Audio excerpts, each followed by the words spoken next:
Je m'appelle Zoé et je viens du Danemark. J'ai grandi dans une petite ville. Mes parents et moi vivions dans une belle maison près d'une forêt. Papa était marin et partait souvent en voyage. Donc, on fêtait ça à chaque fois qu'il revenait.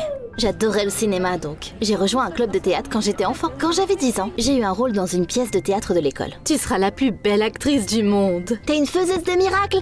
C'est magnifique. Mes chères filles, vous êtes magnifiques. C'était mon dernier souvenir de ma mère. Cette nuit-là, j'ai été réveillée par des cris horribles devant la forêt. J'ai eu les frissons dans le dos et je me suis cachée sous la couverture jusqu'au matin. Papa, pourquoi t'es bizarre comme ça aujourd'hui et pourquoi maman ne vient pas avec nous? On ne pourra pas regarder ta pièce aujourd'hui, chérie. Mon costume était vraiment le meilleur de tous. Tout le monde était impressionné par ma performance, mais j'étais malheureuse parce que mes parents n'étaient pas là pour la voir. Bientôt, j'ai découvert quelque chose qui a changé ma vie pour toujours. Zoé, ta mère est partie. Hier, elle est allée se promener dans la forêt et elle est tombée dans un ravin. Impossible!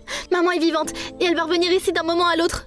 Maintenant! Les cris que j'ai entendus cette nuit-là ont longtemps hanté mes cauchemars. Je me souviens à peine de ce qui s'est passé au cours des semaines qui ont suivi. Au bout d'un moment, je me suis un peu remise et je suis retournée à l'école. C'est vrai que ta mère est morte? T'es une orpheline maintenant? Ma mère est vivante! Ouais, c'est ça. T'es bête si tu crois ça. Je me suis tellement énervée que j'ai sauté sur ma camarade de classe et que je lui ai mordu la main. Lâche-moi! Quelqu'un m'a éloignée et tous les étudiants ont agi comme si j'étais celle qui était en tort. Tout sauf. Laissez-la tranquille. Quiconque s'en prend à elle aura affaire à moi. Mon protecteur s'appelait Caleb et il avait un an de plus que moi. Serre-toi, c'est ma grand-mère qui les a faits. Et arrête de pleurer. Je laisserai personne te faire de mal. Mes parents sont morts aussi donc je sais ce que c'est. C'est délicieux. Notre amitié a commencé avec le goût sucré de la cannelle. À chaque fois que mes camarades de classe essayaient de m'intimider, Caleb me défendait.